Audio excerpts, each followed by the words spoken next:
you about collective rights. Collective rights are rights guaranteed to specific groups in Canadian society for historical and constitutional reasons. We have a special guest today who happens to be a Japanese Canadian citizen. Which collective rights go to this group? How was Japanese Canadians treated before the protection of rights?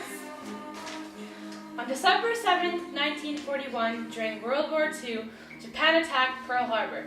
Canadians from Japanese descent were suddenly treated with hatred or suspicion, even if they were born in Canada.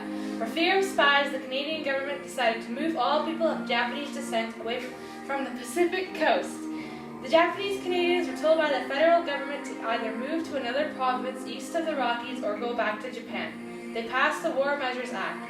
More than 20,000 men, women, and children were forced to leave their homes with only the belongings they could carry. As a Japanese Canadian citizen, how do you feel about this? This is a load of BS! They were sent to remote camps in central BC and they couldn't leave unless they had permission from an RCMP.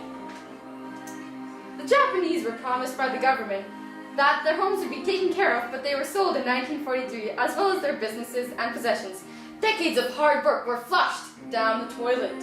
Canada's government formally apologized to Japanese Canadians in 1988. Prime Minister Brian Mulroney acknowledged the wrongful doings of the past and announced compensation of $21,000 for each individual wronged. Almost 18,000 survivors had received compensation by 1993. Do you think that makes up for what has happened in the past? No, because no amount of money can take away what happened in the past, and it can't take away their bad memories, and what happened is a part of who they are today. Do you think collective rights are important to all Canadians?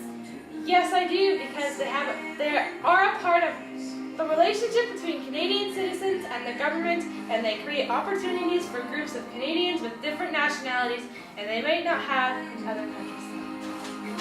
Thank you for coming to help us today with this collective rights. It was a pleasure to come out. Now back to Bob with sports.